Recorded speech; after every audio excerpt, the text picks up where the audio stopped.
大家好，我是阿曼达，今天又来吃大户人家的美食了。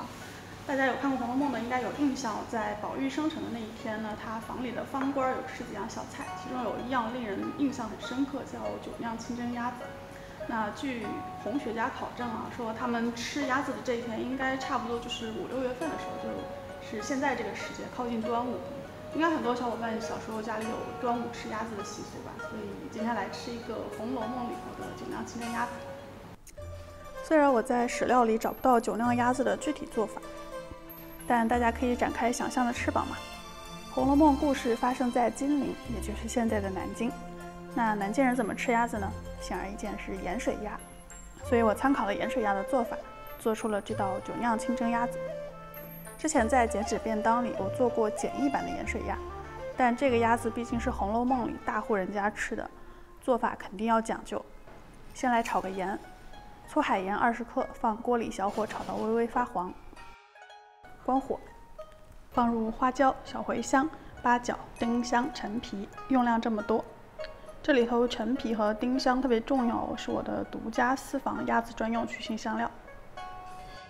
用盐的余温炒出香味儿，要等盐凉下来哦，不然热盐直接就把鸭子烫熟了。用冷却的香料盐在鸭子身上马杀鸡一会儿，里外都要抹匀。200克酒酿，连米带汁一起浇进去，最好选酒味浓一点的。想自制酒酿的话呢，可以看看我之前发过的节目。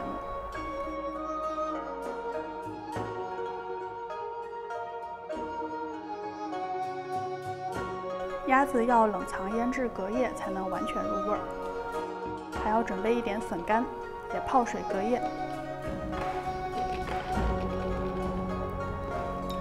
第2天取出鸭子，这鸭子还蛮大的，用剪刀剪掉脊柱骨，一会儿好摆放。泡软的笋干随便切切，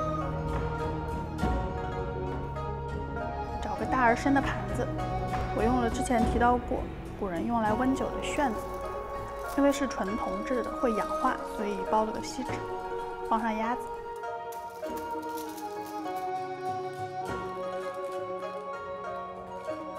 拿笋干填填空，还有姜片、葱节。蒸锅上气后放上蒸笼，中火蒸1个小时。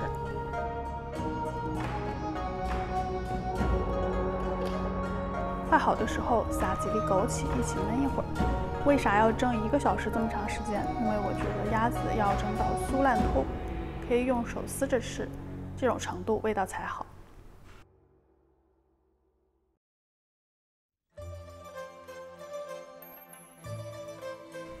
我不知道大户人家是怎么摆盘的，那我就用香菜装饰下吧。其实也就是拍视频的会搞这么做，一般出锅的时候肯定直接就上手撕着吃。《红楼梦》里方官说这酒酿清蒸鸭子油腻，但真做出来之后，我还真想杠他2句。鸭子蒸透了是会出挺多油的，但吃着反而就不腻了。鸭肉比盐水鸭更酥软，酒酿的甜让咸味变得柔和，酒酿的香味也完全融入了鸭肉中，绝对是香而不腻，瘦而不柴。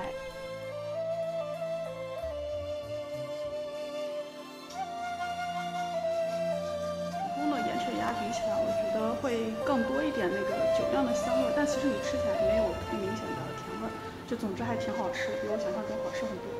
那大家如果端午节在家有空的话，就试试看吧。YouTube 的观众们，如果你们还想看我做什么菜，请在评论区给我留言。喜欢我的节目或者喜欢我本人，不要忘记点这里订阅我的频道，每周都会更新。咱们下周再见了，拜拜。